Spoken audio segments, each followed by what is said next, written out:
올라가실 때 이걸로 조정하시면 됩니다. 네. 네, 세수추계 모형 관련돼서 기자회견, 세수추계 모형 공개 소송 관련된 기자회견 시작하도록 하겠습니다. 네, 저는 기본소득당 대표 국회의원 윤혜인입니다. 기획재정부는 세수추계를 위한 핵심 정보를 기록 보관하지도 않고 있습니다. 최상목 경제부총리에게 세수추계 모형 공개 약속을 즉시 이행할 것을 촉구합니다. 서울행정법원은 지난 1월 16일 저 윤혜인이 2022년 10월 기획재정부를 상대로 제기한 세수추계 모형 정보공개 청구 소송에서 원고 패소 기각 판결을 내렸습니다. 단순히 패소 소식을 전하기 위해서 오늘 자리를 마련한 것은 아닙니다. 비록 패소는 했지만 법원은 피고 기획재정부가 세수추계에 필요한 핵심 정보를 기록, 관리, 보유하고 있지 않다는 사실을 확인해 주었습니다. 국세는 GDP 규모 세계 12위에 위치한 우리나라의 한 해 세입 예산에서 가장 큰 비중을 차지하는 항목입니다.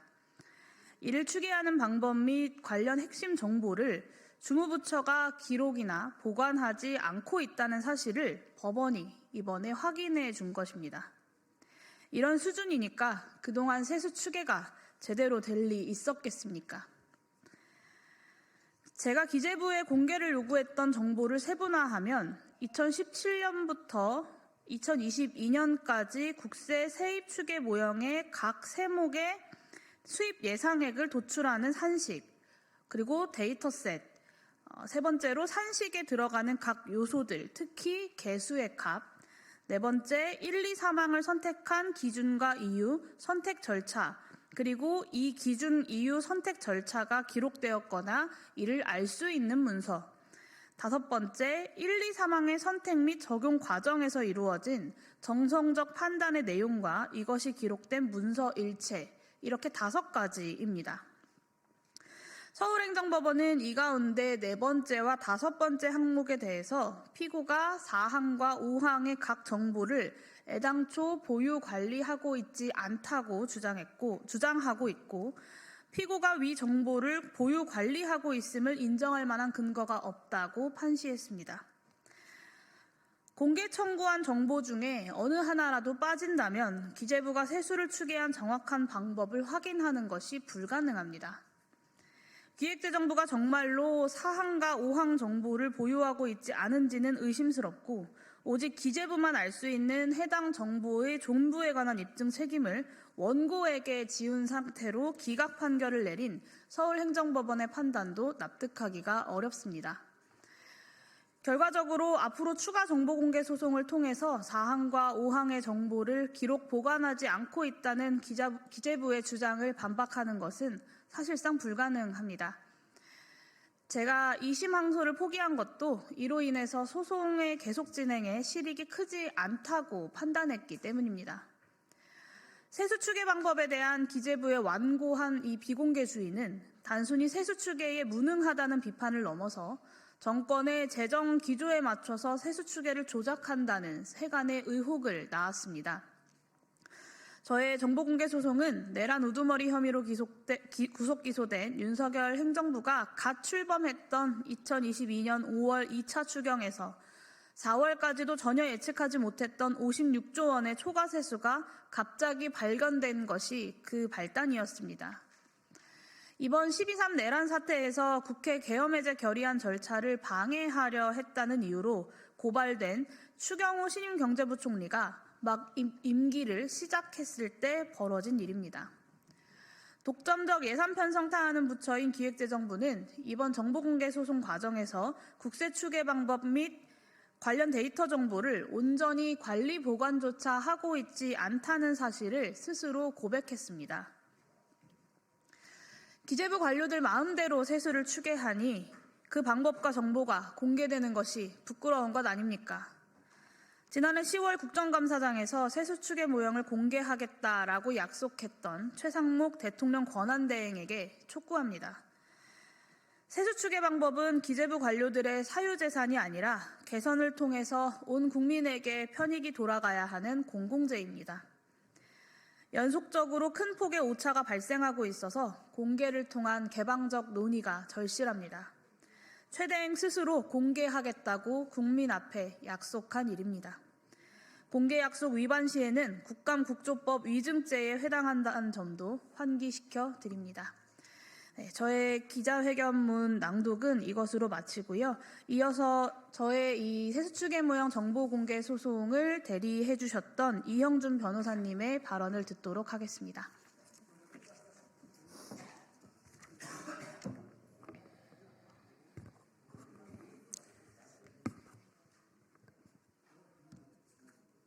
예, 안녕하십니까. 서울행정법원 2022 구합 81018 사건의 대리인 이형준 변호사입니다. 서울행정법원 제14부는 2025년 1월 16일 용해인 의원이 원고가 되어 기획재정부 장관을 상대로 한 세수추계 모형 등 공개 거부 처분 취소 사건에서 일부 각하, 일부 기각 판결을 하였습니다. 용해인 의원은 세수추계 오류가 계속하여 발생하고 있는 문제를 해결하고자 2022년 6월 16일 기획재정부 장관에게 2017년부터 2022년까지 사용한 세수추계 모형 일체 및 데이터셋 자료를 공개해달라고 정보공개 청구를 하였고 기획재정부 장관은 이를 거부하였습니다. 이에 용해인 의원은 2022년 9월 30일 기획재정부 장관을 상대로 정보공개 거부 처분 취소 해소를 제기하였습니다. 소송 과정에서 기획재정부 장관은 세수추계 모형의 산식, 데이터셋, 산식에 들어가는 각 요소들, 특히 개수들의 구체적인 대입값에 대하여 이 자료들은 이미 공개되어 있거나 기술적 결과값일 뿐이고 담당 공무원의 정성적 판단을 거쳐 세수추계가 이루어진다는 입장을 피력했습니다. 즉, 세수추계 모형을 구성하는 산식, 데이터셋, 개수는 수치일 뿐이고 실질적으로는 담당 공무원의 정성적 판단에 따라 세수추계 결과가 도출된다는 것입니다. 이에 원고는 세수추계 모형의 산식, 데이터셋, 개수를 선택한 기준과 이유, 선택과 절차, 정성적 판단이 기록되었거나 이를 확인할 수 있는 문서를 공개할 것을 요구하였습니다. 그러나 기획재정부 장관의 답변은 예상조차 하지 못한 것이었습니다. 기획재정부 장관은 세수추계 모형의 산식, 데이터셋, 개수를 선택한 기준과 이유, 선택 절차, 정성적 판단이 기록되지 않는다고 답변하였습니다. 즉 예상 편성 업무의 기초가 되는 세수추계의 가장 중요한 업무의 내용이 기록되지 않는 것입니다. 바꿔 말하면 기재부의 담당 공무원이 세수추계 결과값을 선택할 수 있다는 것입니다. 이에 대해서는 재판부 역시 비공개 열람 심사 결과의 변론 전체의 취지를 종합하여 보면 기획재정부가 위와 같은 기록을 생성하였다거나 이를 보유 관리하고 있지 않다는 점을 명확히 하였습니다. 한편 세수추계 모형의 산식, 데이터셋 개수에 관해서는 기획재정부 장관은 내부 검토 과정에 자료에 있다는 이유로 용해인 의원의 정보공개 청구를 거부하였고 같은 주장을 소송 과정에서도 하였습니다.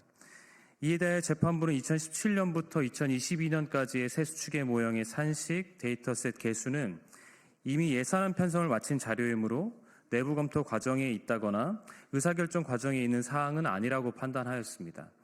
다만 재판부는 위 자료가 의사결정 과정에 있는 사항에 준하는 사항에 해당할 수 있다고 전제한 뒤 세수추계 업무의 공정한 수행이 객관적으로 현저하게 지장을 받을 것이라는 고도의 개연성이 존재한다는 이유로 이 부분 청구를 기각하였습니다. 그러나 위와 같은 재판부의 판단은 받아들이기 어렵습니다.